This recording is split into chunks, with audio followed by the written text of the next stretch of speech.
ចាជំរាបសួរពុកម៉ែបងប្អូនទាំងអស់គ្នាថ្ងៃនេះខ្ញុំបង្ហាញវិធីធ្វើខជើងជ្រូកណាបងប្អូនគឺធានាថាផុយល្អហើយគឺញ៉ាំទៅអត់ទ្រាំទេបងប្អូន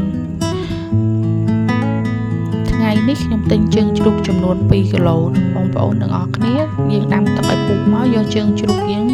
យកទៅលាងឲ្យស្អាតហើយចាំយកមកស្រោះ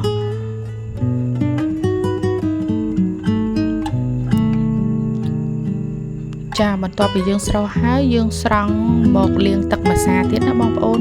គឺធ្វើតាមវិធីខ្ញុំវាច្រើនបន្តិចតែធានាថាបងប្អូនញ៉ាំទៅអត់ធុំក្លិនជ្រូកទេណាបងប្អូនគឺឈ្ងុយតែម្ដងឆ្ងាញ់តែម្ដងអត់ធុំក្លិនអីទេមានធុំក្លិនតែគ្រឿងដែលយើងធ្វើគ្រឿងទេសហ្នឹងណាបងប្អូនយកជើងជ្រូកយើងទៅលាងឲ្យស្អាតហើយយើងចាប់ផ្ដើមធ្វើគ្រឿងរបស់យើងបងប្អូនគ្រឿងរបស់យើងវាមានច្រើនបន្តិចតែធានាថាជើងជ្រូកយើងគឺឈ្ងុយតែម្ដងពេលបងប្អូនញ៉ាំគឺអត់ទ្រាំទេណាបងប្អូនគ្រឿងរបស់យើងមានដូចជា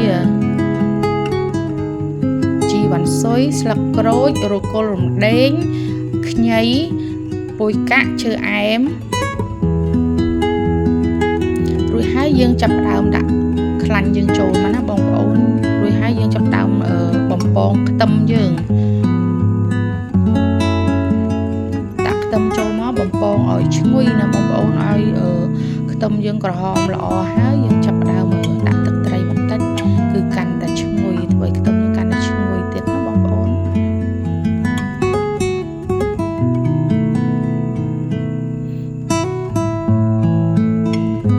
ចារួចហើយថ្ងៃនេះខ្ញុំ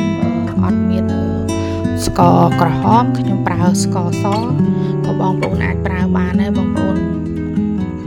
ខ្ញុំប្រើស្ករសដើម្បីយកមកធ្វើខស្ករសយើងកូរឲ្យក្រហមជើងក្រងបងប្អូនយើងកូរមកហើយយើងដាក់ទឹកប្រេងខ្យងចូលបន្ថែមពណ៌ក៏បន្ថែមគ្រឿងឲ្យឆ្ងាញ់ដែរណាបងប្អូនរួចហើយយើងដាក់ទឹកស៊ីអ៊ីវខាប់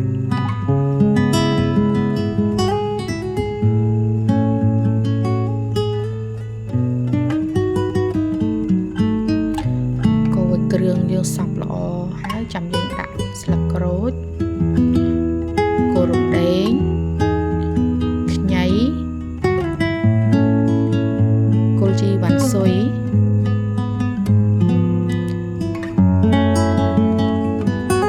ពុយកាក់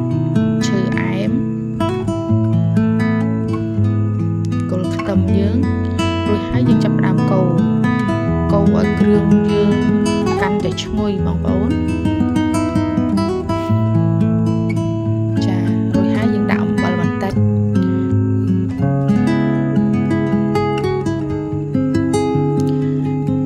ថែមទឹកស៊ីអ៊ីវខាប់បន្តិចទៀតបងប្អូនដើម្បីអីកាន់តែឈ្ងុយកាន់តែធ្វើឲ្យពណ៌ខរបស់យើងវាកាន់តែស្អាតចាជើងជ្រូកយើងធ្វើលាងឲ្យស្អាតហើយយើងយកមកដាក់ចូលមកណាបងប្អូនដាក់ជើងជ្រូកចូលហើយយើងចាប់ផ្ដើមកូរឲ្យជើងជ្រូកយើងឡើងក្រហមល្អពណ៌ស្អាតណាបងប្អូនចាំយើងដាក់ទឹកន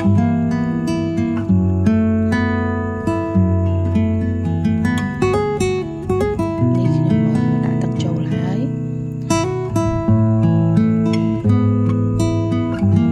រួចហើយយើងរំងាស់បងប្អូនរំងាស់តលតែជើងជ្រូកនោះផុយល្អបងប្អូនអត់ចង់ថែមបន្លែក៏បានដែរតែបើសិនជាកាន់តែឆ្ងាញ់គឺបងប្អូនថែមស្ពៃតឿនៅក្នុងខនោះថែមទៀតទៅគឺកាន់តែឆ្ងាញ់ណាបងប្អូនធានាថា